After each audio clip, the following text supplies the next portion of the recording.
Ready, begin.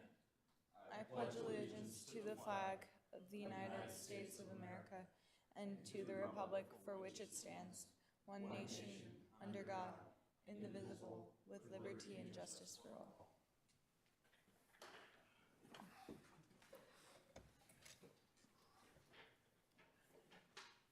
Well, good evening. So, if you would like to speak on that subject, in honor of the agenda, if you could please hand it to this, down the far corner, the young lady, and we can get you your 3 minutes. If you have a cell phone, if you could please put that on vibrate or hold, whatever you can find. Okay, with that, we get our consent agenda. We do have the meeting of October 4th. Huh? Oh, well, okay, want to do a roll call? Yeah, we can do verbal roll call. Chair Allgauer, Here. Vice Chair Hicks, Here. Commissioner Beck, What did I do? Commissioner Chester, Oh, that didn't I? Commissioner Higginson, Here. Commissioner Snodgrass, here, and then Commissioner Vick. Here. And then I did want to note that the IT team gave us a reminder today to try to speak into our mics just so that it can get picked up. So as you're talking, Tony, I see your mic over here. Okay, Thank you.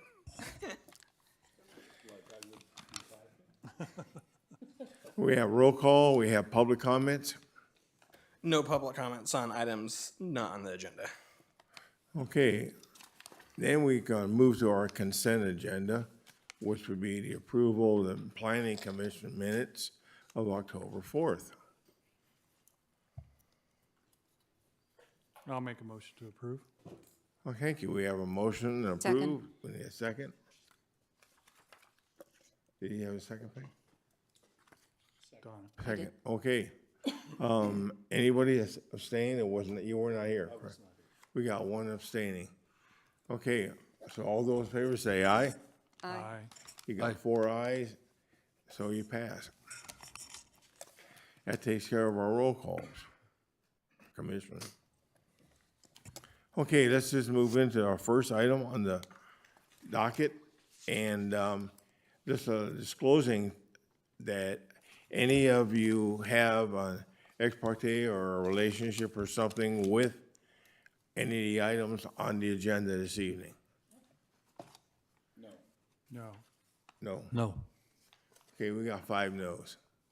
Yep, no ex parte communication on, and it sounded like it was any items on tonight's public hearing, so, That's correct. okay.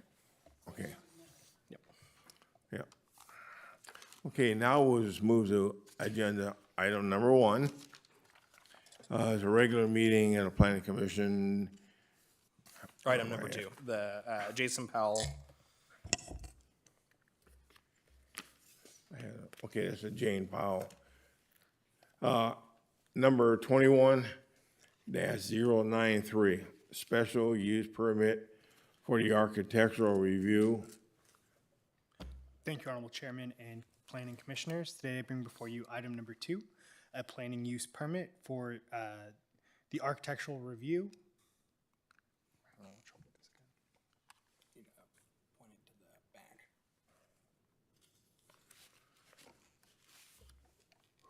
There we go. Item number 2, case number 23-093, a special use permit for the architectural review of an 11.3 foot tall, 530 square foot detached equestrian barn with metal paneling and roofing to be located on a residential property at 34985 Wildwood Canyon Road. It is located on proposed to be located on a 4.53 acre parcel located within the RM 72C, multiple residential, RL 2.5, rural living, and floodway zone property.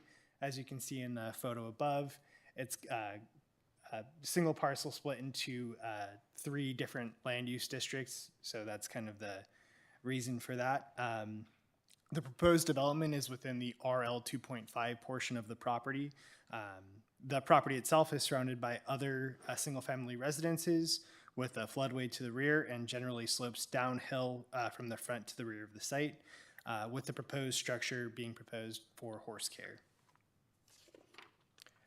The site consists of an existing 1,871 square foot home with a detached 1,500 square foot ADU and garage structure. The metal structure surpasses all minimum setback requirements and is proposed over 180 feet from the nearest street and is located behind the neighboring property due to the kind of irregular shape of the lot. Ingress and egress will be provided via an existing 20-foot driveway.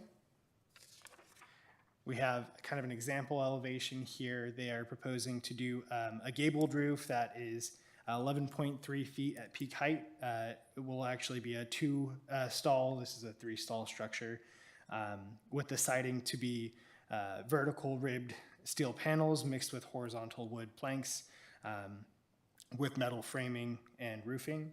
And the structure will be painted to match the existing residence with natural wood finish as well.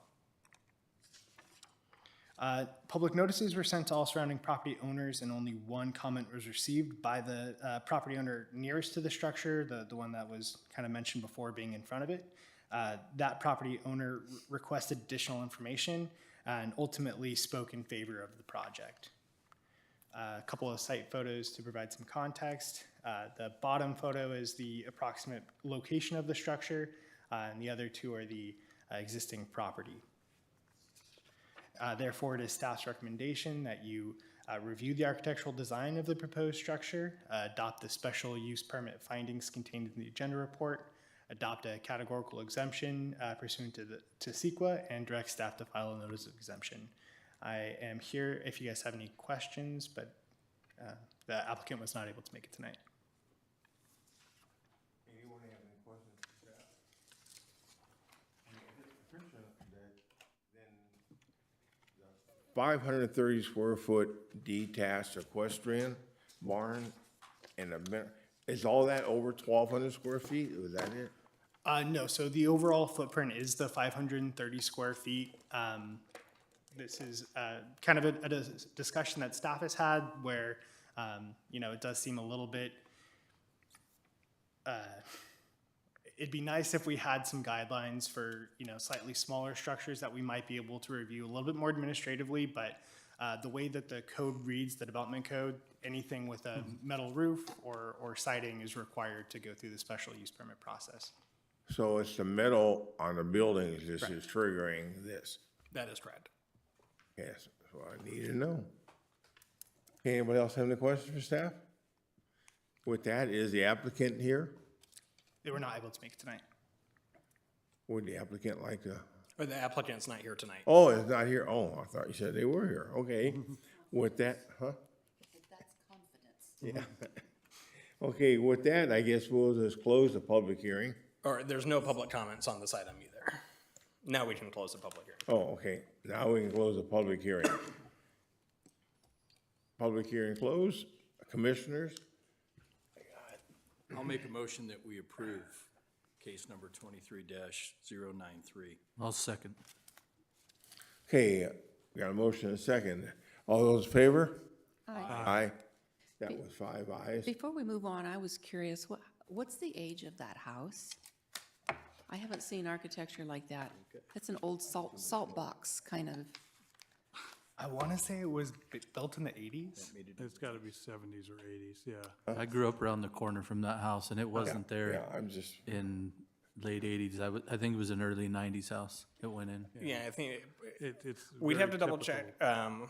I do know some of the kind of California stucco kind of stuff kind of came to Yucaipa, I think, a little bit later than it did in like the Orange County areas, but certainly Yeah, I is can't see it. endemic of that. Just the look of it reminds me of some East Coast stuff. I thought it was kind of a cool house.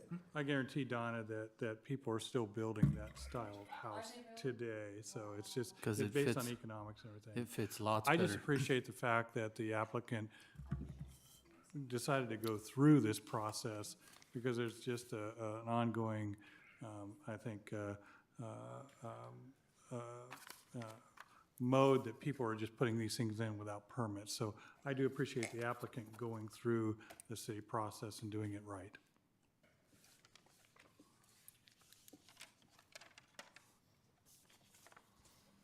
Okay, and it looks like we had the vote, so 5 yeses for that, so Yes. we can move to item number 3. I'm gonna take the next couple. Yeah, I just got my throat, I'm just losing it here.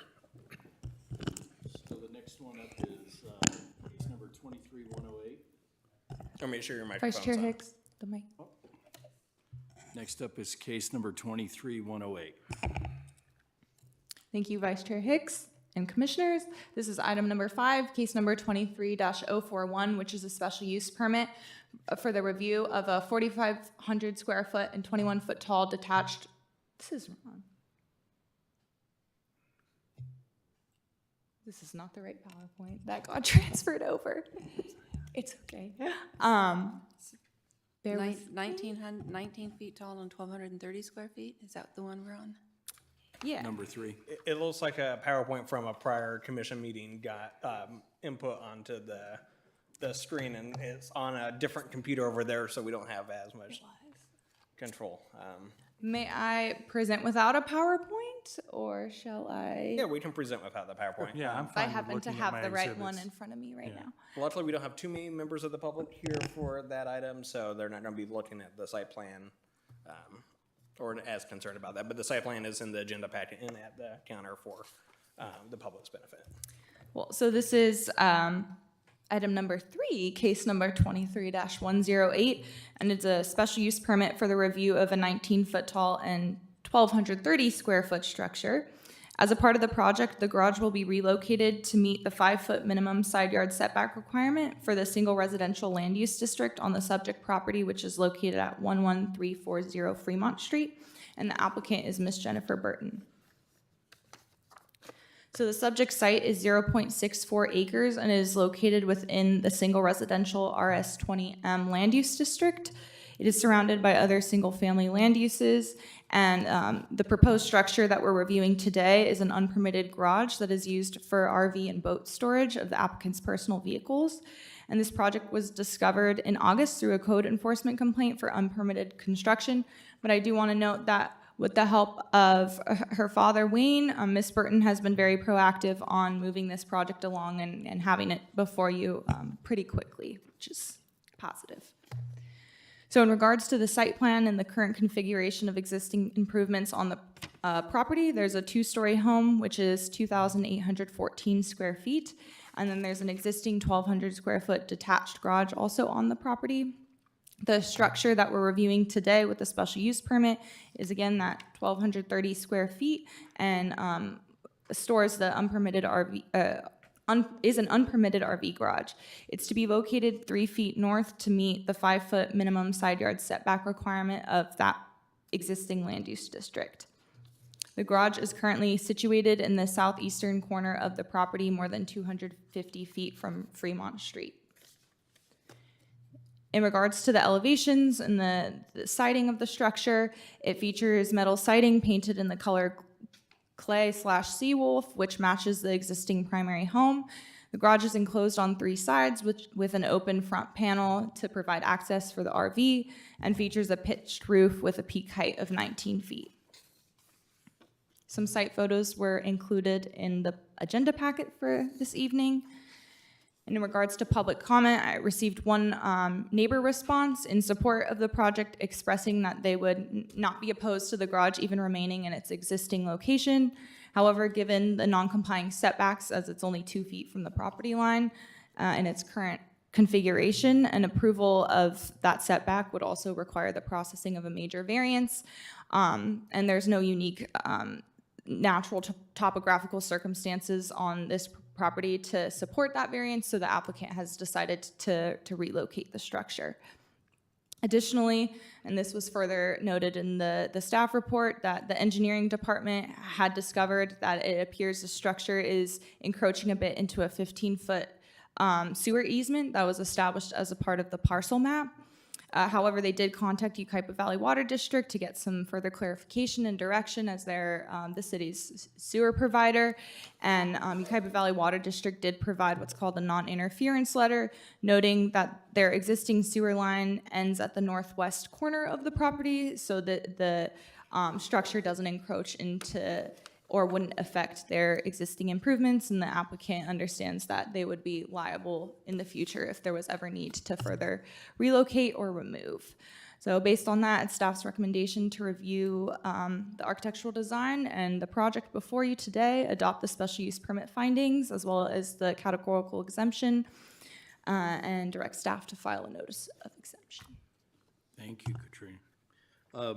Any questions for staff from the commissioners? I had a quick question. If it's not permanently affixed to the foundation below it, is it still trigger permitting processes? It does if it's any structure over 120 square feet that is there for over 180 days is considered as a permanent structure, and so then it would trigger a building permit requirement. Yeah, I wasn't aware of the timeline of 180 days.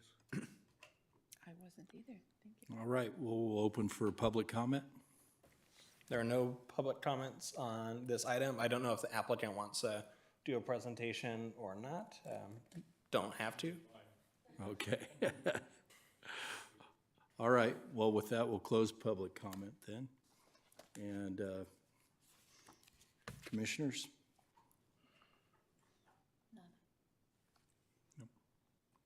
I think it's a perfect spot that, you know, to do what he's done.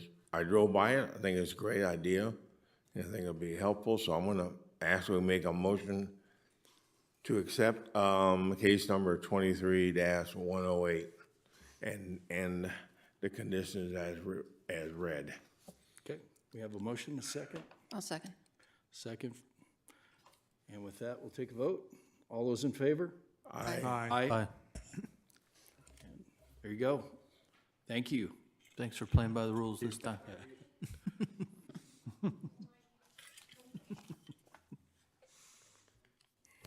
No, you have to stay now.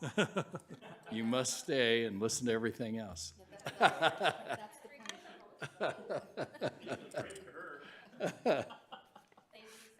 Thank you. Okay, let's move on to case number 23-123. And who, Christian? Thank you, Honorable Vice Chair and Planning Commission. Today I bring before you case number 23-123, a temporary use permit renewal for the continued open lot storage of the Alliance fleet at the Yucaipa Point site, which includes the use of additional site security for a time period not to exceed 6 months. This will also extend the use of a temporary parking lot for the use of the existing tenants and construction crew. The site is generally located across 4 parcels, approximately 7.6 acres on the south side of Yucaipa Boulevard, with a lot that slopes up and away from Yucaipa Boulevard. It is currently vacant, but is surrounded by new development as a part of the Yucaipa Point project, including a car wash, restaurants, a dental office, and is located within the CS land use district.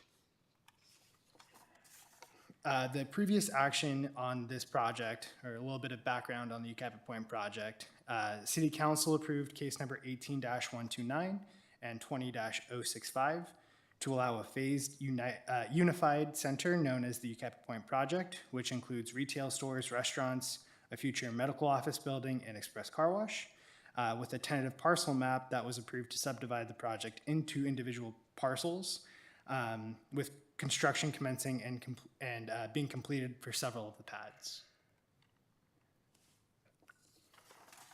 A code case was initiated in 2022 related to the storage of vehicles on the site. In response, the applicant submitted a temporary use permit, 22-095/TUP, for the interim use.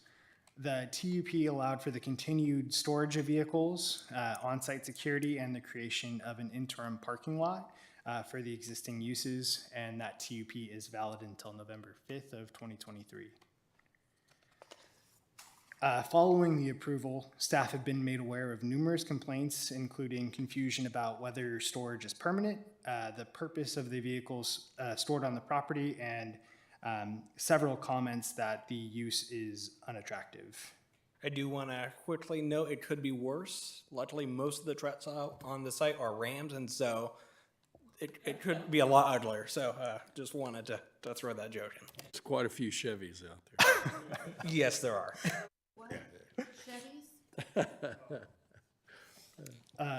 Thank you, Ben. The Development Code promotes the use of public hearing to provide interested parties an opportunity to provide evidence, and so that is why we are here today. Staff met with the applicant to discuss some of the community concerns, and the applicant noted that they anticipate the remaining pads will be filled in the near future, and that once they are filled, the trucks would be removed, as they have with the newest parcel that's being developed right now. The applicant further indicated that the use allows them to continue generating passive revenue as well as to provide site security to the overall site. And therefore, the applicant has requested an additional 6 months to continue the operation. A key detail of the temporary use permit and what we're doing here are the two findings highlighted both in the staff report and on screen. Finding number 4, which is the proposed use will not have a substantial adverse effect on abutting properties or the permitted use thereof, meaning the use will not generate excessive noise, vibration, traffic, or other disturbances because.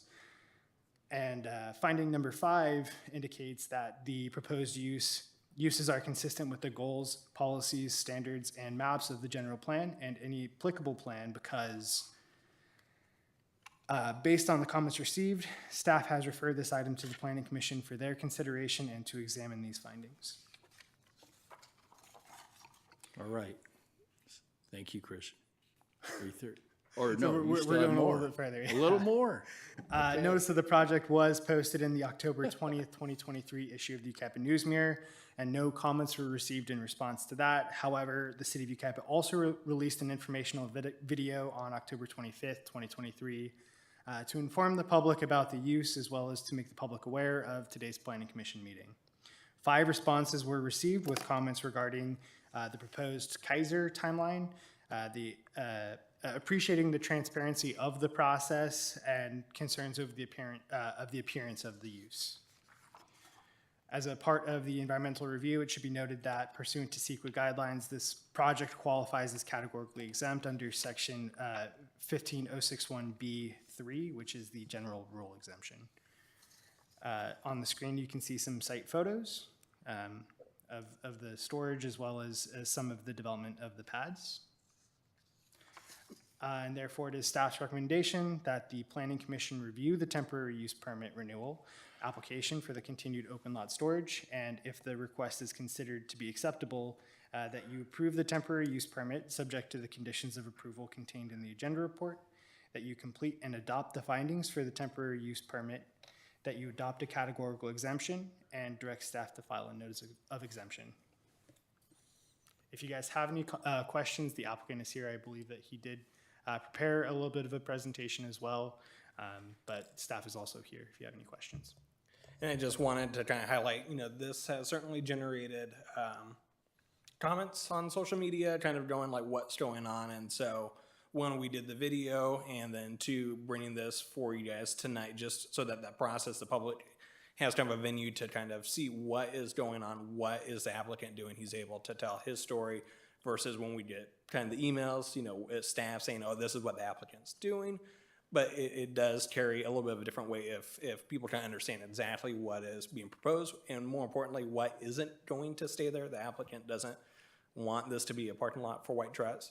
As a business, it's a interim measure for other projects to come online, and so certainly want to make sure that the members of the public that are participating are able to listen in on that and really kind of see and understand exactly what's being proposed, and allowing kind of that vessel for that to be heard too. All right. Now are we good? Thanks, Christian and Ben. Commissioners, any questions for staff? Not for staff, No. No. I have one regarding, understand a while back there was some contact from, is it flood control? Or there was some issue about open parking, unpaved surfaces with vehicles? There was someone that issued a complaint to, I think, the Regional Water Quality Control Board. Water. Saying that there's some concern. The Regional Water Quality Control Board did investigate, did reach out to us, and I don't believe that there was any violations found with that, so it was resolved. But we did receive, member of the public did issue a complaint to that process, and they did complete it, reviewed the site, the water quality management plans that are in place for construction, and yes, that was accommodated. Okay, thank you. Well, you know, as the people travel down or up the boulevard and they see those cars and they all look over there, it's probably good for the businesses, because now they're gonna see the businesses, you know, they didn't see before. So, Well, with that, we'll open public comment. Any public comment? Oh, we'll let the applicant do the presentation Oh, I'm first. Yep. sorry. Yes. Hi, hello, Commissioners. Thanks for hearing me. Yeah, I met with staff about a month ago, and I wasn't aware that there was such a huge controversy about the trucks and the cars. And we, in our office, we have leasing signs on the property so they can call us directly. So we've had probably What's your name? I'm sorry. sorry, Tom Robinson, Vantage One. I'm a property owner. And we've probably had between 15 and 20 calls, and some of them are pretty heated when they call, and you know, I talk with them. And so this presentation I've done probably 20 times. And once I explain to them why we have the cars on there, and we do get paid for it, but it goes back to pay for the security on site. The whole purpose of the lot, we were having a lot of petty theft, you know, just the same as all properties, but a little bit more since we're on the freeway, new construction, stuff being stolen from light fixtures to homelessness on there, vandalism, everything you can imagine consistently. And we understand the police can't be there every 10, 15 minutes patrolling it. It's unrealistic. So this car company contacted us and said, we'll provide security, we'll pay for it. And we said, okay. And we literally, the first week they got on, most of the stuff stopped, and it has stopped since then. Now, even with them on there, the security, there's still things that happen, and they miss things. In fact, one of the things that recently happened about a month ago when the city expanded Avenue E, the contractor out there left one of his backhoes, or his Bobcat, and literally someone went on site, and our security guard saw them and thought they were someone doing something they were supposed to, and they literally sold a $70,000 piece of equipment. It took them about a half an hour. We had video of it, but we didn't have, our guard didn't know to do anything off site. Now we've told him what he should, you know, anything in the area. And but things do happen, but they've dramatically stopped. And I don't want to get up here and say there's a lot of crime in the center, because there's a lot of crime everywhere. But we've taken a lot of that away for the tenants and the problems. I understand people don't like the look of it. The cars are going to go away shortly. We've been working with staff, we've been working with tenants to go on that space, and everybody's really anxious. Everyone I talk to, the 15 to 20 people, at the end of the conversation, they thank me and say, thanks for being patient, thanks for doing what you're doing. And the reason they say, I tell them, same thing I'll tell you right now, is I'm patient in the shopping center because I only have one shot at getting the right tenants for this community, and this community is awesome. And some tenants aren't familiar with it, or they have a West LA broker and does the whole Southern California. They don't get it. So we've been very patient with the tenants we've done. We did the first Panera Bread when they started expanding again in the Inland Empire. So we've done a lot of good things, and we're going to continue to be patient regardless of what you vote tonight. I'm going to be patient. We're going to put the right tenants on there. And we've got a couple that we really like, and we're trying to get to the finish line with them. And if we do, I think everybody's going to be, someone will always complain, but I think everybody will be really happy. And it's sort of the same thing. I'll give you the example that we did when we developed the In-N-Out site. We had a bunch of proposals from other fast food restaurants, but we waited. I know there's a little traffic problem there. We waited for In-N-Out, and we got In-N-Out. And then we did the same thing with Chick-fil-A. We waited for Chick-fil-A. because we thought that would be a great tenant for this trade area. And we're doing the same for the anchor pad. And we're gonna get a great anchor there. And that's basically, the cars are there for security. We're not asking for any more time after the temporary permit. We hope to be under construction by the second quarter of next year. And hopefully Kaiser, we're strong rumor that they'll be in by the end of the year. I think they've talked to some of the staff members. And so things are going slower than we like, but we had a pandemic, we had this interest rate thing, but we are moving forward and we're going to do something really good there. But I just, if you could vote, give me 6 more months of the security, hopefully I'll have them out earlier. But that's basically it. Oh, and on the environmental thing, we have the site checked every week, regardless of the cars are there or not. A firm comes out and has to report to the state water quality board, and we file reports every week on it. So we look at all that stuff, if anything's leaking, and they check that out, so. Yep. Okay. Thank you, Mr. Robbins. I can answer any questions. I'm good. I think the main one for the general public was probably an end in sight. Yeah, and I know you use the word short and patience in the same thing, don't always go together. So the fact that you're addressed that this is likely the last renewal of the TUP was, I think, probably what people want to hear. Yeah, I won't ask for another one. I concur. No worries for me. You have a right to make money on your property. I just, I don't think anybody wants to stare at trucks for years on end, so. I agree. Unless they're Rams, I could look at them all. They are Rams. All right. All right, thank you, sir. Okay, thank you. Appreciate it. Now we'll open for public comment.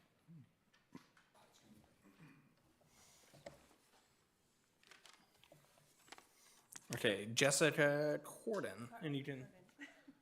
Cardin? Oh, sorry. Yes, it is Jessica Cardin. Could you please state your name and address, or? Jesse Cardin, 34903 Summerwood Drive. I was opposed to it, but that pretty much took care of most of my concerns. Just when they're moving the vehicles, if they could be mindful of where the car haulers go, because a lot of employees around the area are trying to get lunch quick. And there's a lot of great restaurants. I appreciate that shopping center a lot. It's awesome. The cars were just kind of a big concern. It looks like military. Sorry, he's mad too. That's it pretty much. So just when they're moving the cars, if they could just be mindful of where they put the car haulers. Okay. Thank you. Thank you. Any other comments? No, that's only public comment. All right. So we'll close public hearing. And commissioners? Any other comments? I think obviously just understanding a little bit of that time frame, like Commissioner Vick said, is important to me. I understand, and obviously having the vehicles there has always been kind of we drive by and we kind of look at that. It's a great center. I appreciate the developer investing in the city of Yucaipa. I look forward to the future developments, but understanding that those take time, and obviously using his property or their property for that purpose, I think keeps dust down, it keeps a lot of things down. It does look odd, but I think obviously having the extra security and everything else, it's a great development. I look forward to seeing the future development there. So I'm certainly in support of renewing this TUP. All right. Well, can we get a motion? I'll make the motion. I'll gladly second it. All those in favor? So as part of the motion, one thing we do have to do is quickly craft the finalization for finding 4 and 5. We didn't want to presume just because it has had some of that, but some suggestions is that, one, the site is relatively inactive because it's Trutz Park, and so it's not generating traffic or noise because it's Trutz Park for finding number 4. And then 5 is that it is an interim use. It is just commercial vehicle parking while the center develops, and parking is allowed use in the general commercial district. And so if the planning commission wants that to be part of the motion, we can finalize that as we would have as part of the TUP, and but just giving some suggestions. I'll amend my motion to include those findings. And I'll second. All right. All those in favor? Aye. Aye. Aye.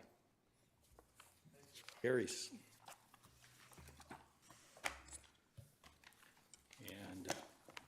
Anything else from staff? Any announcements? Any? Next meeting, I do have some minor announcements, but thank you guys, and, wanted to bring this item just because it has generated some concern and wanted to make sure people kind of understood what was going on, and importantly, what wasn't going on, and I think the mayor's video also helped a lot. In terms of announcements, just as an update for the Planning Commission, the city's draft SB 9 ordinance and Mobile Home Part 3 overlay ordinance that you guys had reviewed was adopted by the city council. And the Uptown Specific Plan Amendment, as well as the density bonus ordinance update, is going to city council at their next meeting, and so I'll provide an update once that is complete as well. But that's all I have. We will be doing, I think Donna's probably interested, with the state, the governor did sign a bunch of new laws recently, and so we'll have kind of a study session for city council, kind of briefing some of the most germane changes to those housing laws, just so that the city council and the community at large is kind of aware of what it is. And so that will be coming up in either the November or I think the December city council meeting. We'll have that presented for the public. Can we get an overview and a short, like you did for us before on the new laws and the changes? SB 9. Yeah, I'll be providing, we'll do a follow-up one for the planning commission as well. Can we slow roll the implementation of those rulings so we don't turn into mini California? We will make sure that we are doing our part to make sure that the city is protected and whatever the law changes are. Yep. And that's all I got. Thank you, Ben. All right. Well, with that, we're adjourned. well, I think we got one more thing I'd like to say.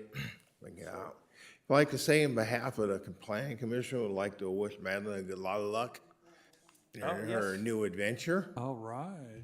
Thank you, Getting Chair married Orr. on, The 15th. Yeah, I congratulations. won't be here at that planning commission date. Sorry, Why not? buddy. Yes, we will. We will have a planning I commission do. meeting. I did. The planning forever. I did say we'll have the meeting projected at our wedding with the DJ, and Oh, hopefully that way she absolutely. can participate. Did we get invitations? I don't think so. Madeline, good luck to you and all. Good luck. Thank you. All right. Okay. that's it. Well, good. With that, we're adjourned.